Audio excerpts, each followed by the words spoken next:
नमस्कार। बिहार चुनाव अब आखिरी चरण में पहुंच गया है। भारतीय जनता पार्टी के कद्दावर नेता और गृह मंत्री राजनाथ सिंह ने इन चुनावों में 50 से ज्यादा सभाएं की हैं।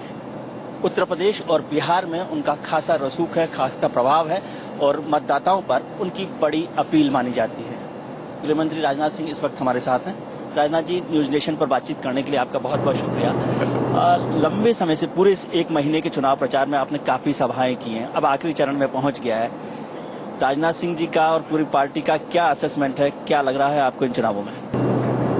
अब तक जो 4 चरणों के चुनाव संपन्न हुए हैं उससे अभी स्थिति पूरी तरह से स्पष्ट हो चुकी है कि बीजेपी लेड एनडीए गवर्नमेंट को स्पष्ट बहुमत हासिल होने जा रहा है।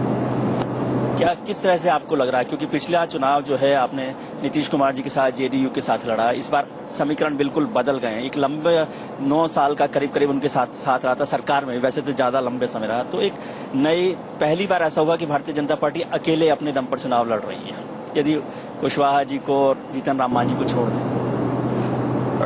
भारतीय जनता पार्टी के प्रति रुझान बढ़ी है लोगों के अंदर, सारे देश में बढ़ी है, केवल बिहार में नहीं सारे देश में बढ़ी है। और आपने देखा होगा कि 2014 का जो लोकसभा चुनाव हुआ उसके जो परिणाम आए उससे भी स्थिति पूरी तरह से स्पष्ट हो गई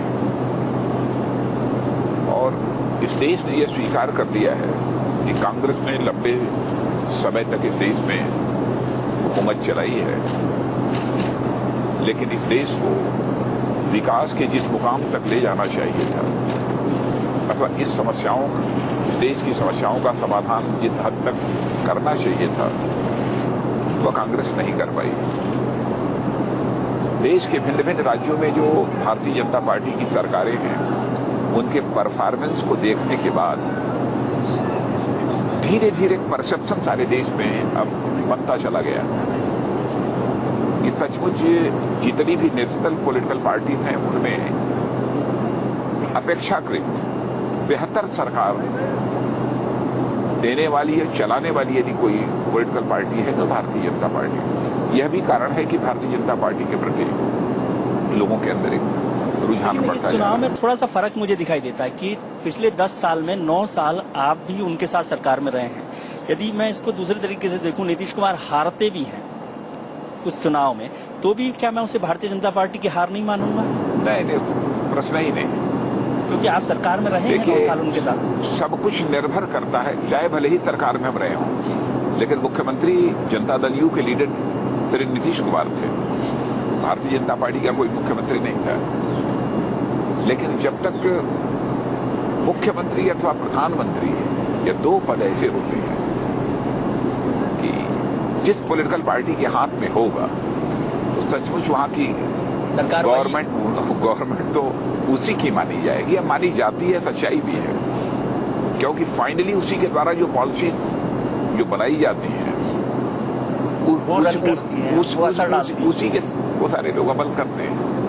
लेकिन अभी जो 5वें चरण का चुनाव हो रहा है, सीमांचल का चुनाव जैसे माना जाता है, उसमें लोगों को लगता है कि भारतीय जनता पार्टी के लिए थोड़ी सी मुश्किल है और एक मुस्लिम प्रभाव, माइनॉरिटी डोमिनेंस उस इलाके में है। क्या आपको लगता है कि ऐसी मुश्किल है और उसी वजह से ये चुनाव का आखिरी चरण कुछ ज्यादा तनावपूर्ण हो गया?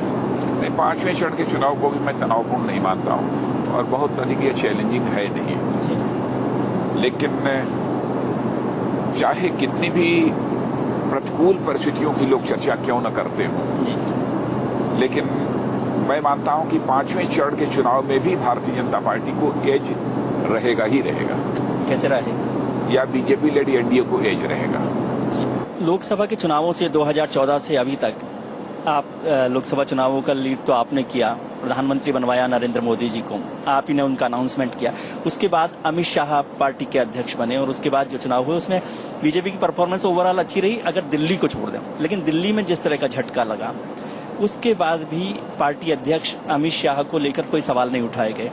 आज बिहार के चुनाव हो रहे हैं, क्या इन चुनावों के नतीजे की क्रेडिट हम अमित शाह जी को दे सकते हैं, जो भी हो, हार या जीत?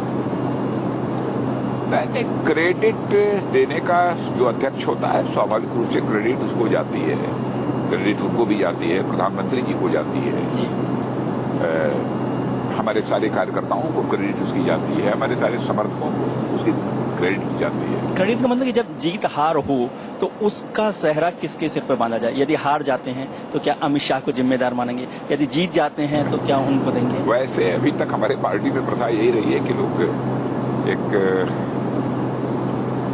सामूहिक दायित्व ही मानते हैं। मतलब हम किसी को रिस्पॉन्सिबल नहीं ठहराते कि हार गए इसलिए यह उत्तरदायी है, ये जीत गए तो सारा श्रेय इन्हीं को जाता है। ऐसा कुछ, ऐसी कोई परंपरा हमारे यहाँ नहीं रही है। हमारे यहाँ तो ये कैडर बेस्ड ऑर्गेनाइजेशन है, कार्यकर्ताओं पर आधारित ये पार्टी है। इन पिछले एक साल के चुनावों जीत और हार दोनों में सबकी समान भागीदारी रहती है। क्योंकि ये सवाल इसलिए महत्वपूर्ण है कि इन चुनावों के बाद अमित शाह जी को दूसरी पारी के लिए चुना जाना है, तो लोग समझते हैं कि ये चुनाव के नतीजे उनकी दूसरी पारी को तय करेंगे। आपको लगता है? नहीं, उससे जोड़कर इन सब सारी चीजों को नहीं देखा जाता। लेकिन जहां तक बिहार के बीजेपी चुनाव परिणाम का प्रश्न है, उसके बारे में कह सकता हूं कि हम सब आश्वस्त हैं। हार की तो बात सोची भी नहीं जा सकती, और विशेष रूप से 4 चरणों के चुनाव संपन्न होने के बाद जो आपका असेसमेंट है, आपका जो आकलन है, उससे तो अब चुनाव बीजेपी लेड एनडीए के पक्ष में क्लियर हो चुका है।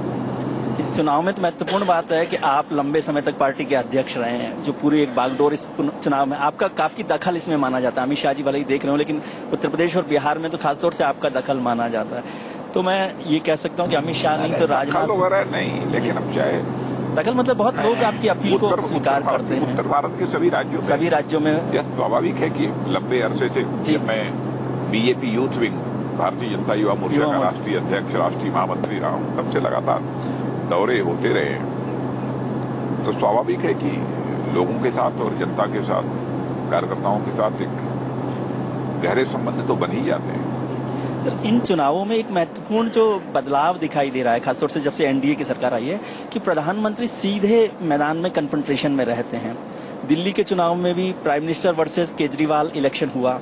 इस बार का इलेक्शन भी मैं पिछले चुनाव में इस चुनाव में काफी बिहार में घूमा हूं, तो सारे होर्डिंग्स पर केवल नरेंद्र मोदी जी, प्रधानमंत्री जी का चेहरा दिखाई दिया। तो मतलब वो प्रधानमंत्री वर्सेस नीतीश कुमार हो गया। क्या ऐसी जरूरत आपको लगती है कि जब राजनाथ सिंह जी जैसे, अमित शाह जैसे और जो बड़े लीडर्स हैं, सुशील मोदी हैं या राधा मोहन सिंह है, जो लोकल लीडर्स भी हैं, उनके बाद भी प्रधानमंत्री वर्सेस नीतीश कुमार इलेक्शन करने की जरूरत थी? नहीं, ऐसा है भी नहीं। मैं नहीं मानता हूं कि हमारे प्रधानमंत्री किसी से कन्फ्रंट करते हैं, किसी से कन्फ्रंटेशन लेना चाहते हैं, ऐसा कुछ नहीं है। प्रधानमंत्री जी की यह स्पष्ट सोच है, यदि हम देश का विकास करना चाहते हैं तो जब तक देश के सभी राज्यों का विकास नहीं होगा, तब तक इस देश के विकास का हमारा स्वप्न साकार नहीं हो पाएगा। इसलिए जब राज्यों के चुनाव होते हैं तो स्वाभाविक रूप से उसमें भी वो उतनी ही रुचि लेते हैं, क्योंकि उनकी नीतियों को क्रियान्वित करने के लिए स्वाभाविक है, यदि उनके मनोनुकूल यदि सरकार रहेगी तो सुविधा होगी, इस कारण वो विशेष रुचि लेते हैं। इन चुनाव प्रचार के दौरान ऐसा लगा कि बहुत सारे सभी पार्टियों में एक पर्सनल जो है अटैक रखा गया, निजी जो है आक्रमण, जो आपकी खासतौर से कहना चाहिए व्यवहार में और नीति में नहीं है। क्या सब लोग राजनाथ सिंह जी जैसे, खासतौर से मैं बीजेपी का ही जिक्र करूं, तो वो उनको फॉलो नहीं कर सकते? वैसे पर्सनल अटैक से महागठबंधन के नेताओं को बचना चाहिए था। जी, महागठबंधन बीजेपी में भी लोगों ने, यदि वो बचे होते तो शायद ऐसे हालात न पैदा होते। बीजेपी के भी बहुत सारे लोकल लीडर्स पर्सनल अटैक्स पर करते रहे, चर्चा करते। बहुत ऐसा तो नहीं, लेकिन सब सारी जो कुछ भी शुरुआत की है महागठबंधन के नेताओं ने की है। उन्हें व्यक्तिगत आरोप प्रत्यारोप से बचना चाहिए। नहीं, आपका इतना लंबा पॉलिटिकल करियर है, आप सभी पार्टीज में भी इसीलिए शायद लोकप्रिय हैं कि आप कभी निजी हमले नहीं करते, तो इस बात को समझने में क्यों मुश्किल लगती है पार्टी को? अरे हमारे यहाँ भी किसी का स्वभाव नहीं है वैसे बहुत व्यक्तिगत हमले करना। अभी जो चल रहा है, खासतौर से माहौल हुआ जिसको लेकर बार बार बात हो रही है, इनटॉलरेंस को लेकर, कि यहाँ पर असहिष्णुता बढ़ रही है देश भर में, और उसके लिए बीजेपी को खासतौर से जिम्मेदार माना जा रहा है, जो माहौल बन रहा है। आप इसको किस तरह से देख रहे हैं? क्या इनटॉलरेंस बढ़ रही है लगातार? मैं समझ नहीं पा रहा हूँ कहाँ इंटॉलरेंस बढ़ रही है, किन कारणों से बढ़ रही है। लेकिन कई साहित्यकारों, कई वैज्ञानिकों ने अपना प्रोटेस्ट दर्ज कराया है अपने अवार्ड्स वगैरह को वापस करके। इसीलिए मैंने कहा है कि उन्हें लगता है कि इंटॉलरेंस बढ़ रही है, तो हम लोग उनके साथ बैठने को तैयार हैं। वो कम से कम ये बताएं कि इंटॉलरेंस कहाँ बढ़ रही है तो किन कारणों से बढ़ रही है, और यदि बढ़ रही है तो उस इंटॉलरेंस को समाप्त करने के लिए सरकार की तरफ से क्या पहल होनी चाहिए, इस संबंध में वह सुझाव दें। और मैं बराबर आज से नहीं, प्रारंभ से, मुझे नहीं याद है कि शायद 20-25 वर्ष पहले से भारतीय जनसंघ और भारतीय जनता पार्टी में काम करते हुए मैं बराबर यही कहता रहा हूं, राजनीति जाति पंथ अथवा मजहब के आधार पर नहीं होनी चाहिए। राजनीति होनी चाहिए तो इंसाफ और इंसानियत के आधार पर होनी चाहिए। क्या आप इसके पीछे कोई पॉलिटिकल एजेंडा देखते हैं? कुछ तो देखते हैं, क्योंकि एक गृह मंत्री के तौर पे मैं पूछूं और एक बहुत लंबे राजनीतिक अनुभव वाले राजनेता से ये सवाल मैं करूं तो मुझे ये बात हजम नहीं होती कि राजनाथ जी को ये समझ नहीं आ रहा कि ये क्या हो रहा है। क्या कोई पॉलिटिकल एजेंडा चल रहा है? आपको ऐसा लगता है कि एनडीए सरकार के खिलाफ, बीजेपी के खिलाफ, या ओवरऑल सरकार नहीं समझ पा रही कि हमारे यहाँ जो एक लिटरेरी जो लोग हैं, इंटेलिजेंशिया है, पढ़ रहा है सचमुच हमारी समझ, मैं ईमानदारी से कह रहा हूँ कि हमारी समझ में ये बात नहीं आ रही है, क्योंकि इसके पहले भी देश में बहुत सारे सांप्रदायिक तनाव हो चुके हैं, बड़े बड़े सांप्रदायिक दंगे हो चुके हैं, हजारों की संख्या में लोगों की जानें गई हैं, तब किसी ने कोई अवार्ड वापस नहीं किया, किसी ने कोई प्रोटेस्ट दर्ज नहीं कराया। आज क्यों ऐसा हो रहा है, सचमुच मैं नहीं समझ पा रहा हूँ, ईमानदारी से मैं कह रहा हूँ, कोई बताए तो। नहीं, इसीलिए मैं पूछ रहा हूँ कि क्या इसके पीछे कोई पॉलिटिकल एजेंडा आप समझते हैं, या जैसे अब इलेक्शंस हैं तो बिहार इलेक्शंस में एक पूरे इलेक्शन को कम्युनल कलर देने की कोशिश हो रही है? देखिए, मैं कुछ नहीं कहना चाहूंगा इसके संबंध में। मैं तो इतना ही कहूंगा कि वो बैठें, बात करें। मैं उनके ऊपर कोई आरोप नहीं लगाना चाहता, मैं उनको लांछित भी नहीं करना चाहता। तो आप इनिशिएट क्यों नहीं करना चाहते कि आप इनिशिएट करें? होम मिनिस्टर तो मैं कर ही रहा हूँ, मैं तो कह रहा हूँ, आमंत्रित कर रहा हूँ, मैं उनके साथ बात करने को तैयार हूँ। मैं तो कई दिनों से पहल कर रहा हूँ अपनी तरफ से, क्योंकि ये एक बड़ी उलझन जैसी बात लग रही है कि ओवरऑल देश में अभी कोई सांप्रदायिक दंगे नहीं हुए हैं। नहीं हो रहे हैं, मतलब वही तो मुझे।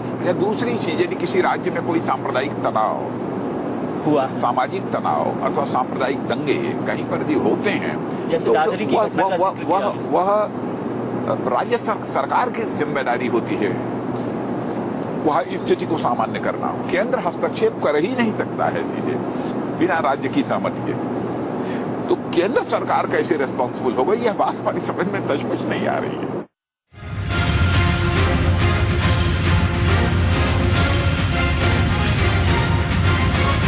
ऐसा क्यों माना जाता है कि जब भी बीजेपी गवर्नमेंट आती है तो एक माइनॉरिटी के ऊपर दबाव का एक पूरा माहौल समझ में आने लगता है? कुछ लोग बनाते हैं।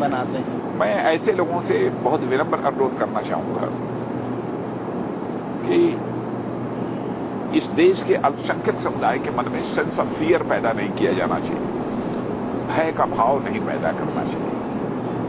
सचमुच यदि अल्पसंख्यक समुदाय को आप साथ जोड़कर रखना चाह रहे हो तो उनके अंदर सेंस ऑफ फियर के स्थान पर सेंस ऑफ कॉन्फिडेंस पैदा करना चाहिए, भय के स्थान पर विश्वास का भाव पैदा करना चाहिए। पार्टी में ही कुछ लीडर्स हैं जो इस तरह का माहौल बनाते हैं, क्योंकि बार बार कुछ एंटी माइनॉरिटी स्टेटमेंट्स होते हैं, कुछ और घटनाएं होती हैं, खासतौर से लोकल लीडर्स जो हैं वो इस तरह की घटनाएं करते हैं, उससे भी एक एटमॉस्फेयर बनता है और पार्टी के बड़े लीडर उस पर कुछ रिएक्शन नहीं कर रहे हैं या कोई एक्शन नहीं ले रहे हैं। पर ये बताइए कौन सी ऐसी घटना है जिस पर हम लोगों ने रिएक्ट नहीं किया है? मैं तो पार्टी का अध्यक्ष भी रहा हूँ, आज भारत सरकार में गृह मंत्री हूँ, किस घटना पर रिएक्ट नहीं किया? लीडर्स चाहे वो हमारे प्रधानमंत्री ने भी रिएक्ट किया है, गिरिराज सिंह हो या निरंजन ज्योति हो, बहुत सारे हर पॉलिटिकल पार्टी में एक दो चार किसी बात पर किसी का कोई रिएक्शन आ गया होगा, उसके कारण पूरी गवर्नमेंट को, पूरी पार्टी को उसमें समेट लेना, इसका कोई औचित्य नहीं है। क्या कांग्रेस के साथ पहले नहीं होता रहा है? होता रहा है। जैसे अब नई कंट्रोवर्सी हुई, बीफ कंट्रोवर्सी जो इस तरह से हुई, बीफ कंट्रोवर्सी जो हुई, बीफ को लेकर जिस तरह से कंट्रोवर्सी हुई है, उस पर भी सरकार ने कोई इस तरह का रुख स्पष्ट नहीं किया। हालांकि प्रधानमंत्री ने पहले ही कहा था कि बीफ जो है उसको एक कम्युनल कलर के साथ या नई रिलीजन के साथ नहीं जोड़ना। नहीं, रिलीजन के साथ उसको नहीं जोड़ा जा सकता, न जोड़ना भी चाहिए, कोई मतलब नहीं। और हमारे यहाँ कभी नहीं ऐसा नहीं रहेगा जो बीफ खाता है वो हिंदू नहीं है, जो मुसलमान है वही बीफ खाता है, जो पारसी है ये करता है, ईसाई ये करता है। ऐसा कुछ हमारे यहाँ कभी कुछ नहीं रहा है। खाने पीने को लेकर जो है किसी खाने पीने को लेकर किसी पंथ अथवा किसी समुदाय अथवा किसी मजहब से जोड़कर हमारे यहाँ देखने की परंपरा पहले कभी नहीं रही है। लेकिन ओवरऑल तो इतना तनाव इसको लेकर हुआ, पार्टी में बहुत सारे लोगों ने इस बात को कम्युनल एक कलर देने की कोशिश की कि जो बीफ खाते हैं वो एंटी हिंदू हैं। दूसरे दल के लोगों ने इसे कम्युनल कलर देने की कोशिश की है। इसीलिए मैं कहता हूं उनसे कि अल्पसंख्यक समुदाय के मन के अंदर अनावश्यक दहशत पैदा मत करो, भय पैदा मत करो। दाऊद को भी वापस लाने की तैयारी सरकार को करनी चाहिए। क्या आपको लग रहा है कि गृह मंत्रालय और भारत सरकार जो है दाऊद को लाने की कोशिश में लगी हुई है? मैं समझता हूँ कि इन सब सारे मुद्दों पर ज्यादा बोला नहीं जाता है, लेकिन एक्शन में है। जो चीजें हो रही हैं देश देख रहा है। मैं अपनी तरफ से कुछ नहीं कहना चाहूंगा। बहुत बहुत धन्यवाद, बहुत बहुत शुभकामनाएं आपको। हम चाहेंगे कि आपकी सरकार जो है एनडीए की सरकार वहां पर बनाए बिहार में, और नहीं भी बने तो भी एक भेदभाव बिहार के साथ बनेगी, निश्चित रूप से बनेगी। चलिए बहुत बहुत शुभकामनाएं, बहुत धन्यवाद। बहुत बहुत